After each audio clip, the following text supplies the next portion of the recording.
It is called the climate change bill, but this attempt to address global warming could leave you more than a little hot and bothered at the gas pump. That's why Pat Toomey and his group, Club for Growth, is trying to stop it with ads calling for senators up for re-election to oppose the measure that would effectively cap carbon dioxide emissions, but likely cause even higher energy prices, they say. Pat joins me now from Washington, D.C. Pat, always good to see you.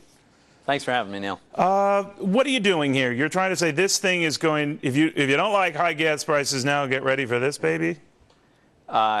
People have no idea the kind of cost this is going to impose on our entire economy. Gas, sure, home heating oil, electric utilities, but beyond that, everything we make and everything we ship. This will be devastating to the economy. I don't think people have looked at it. I don't think they understand it, and when they do, they're not going to like it.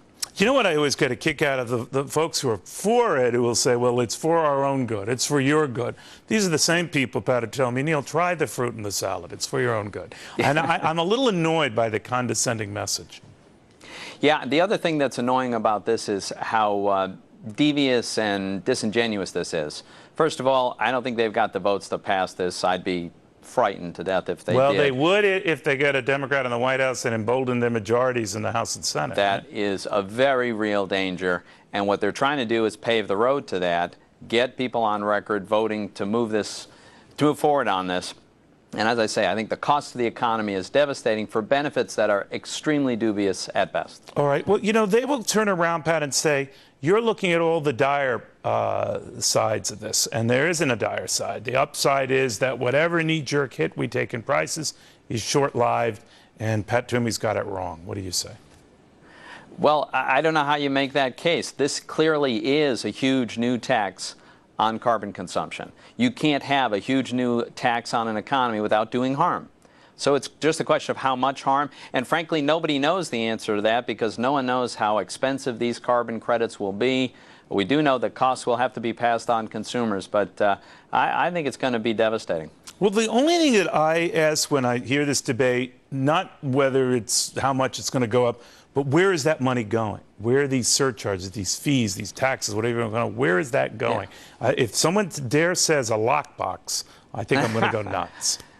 No, actually, it's very interesting. Part of it goes directly to the government because the government is going to create these credits that producers are going to need to buy. The government will allocate some of them, but will sell others. So well, the government that seemed to work wonders for Social Security, so play this out. It's a big money grab. But it's also worse than that, Neil, because some of these credits are going to be allocated to people who are not producers, state governments.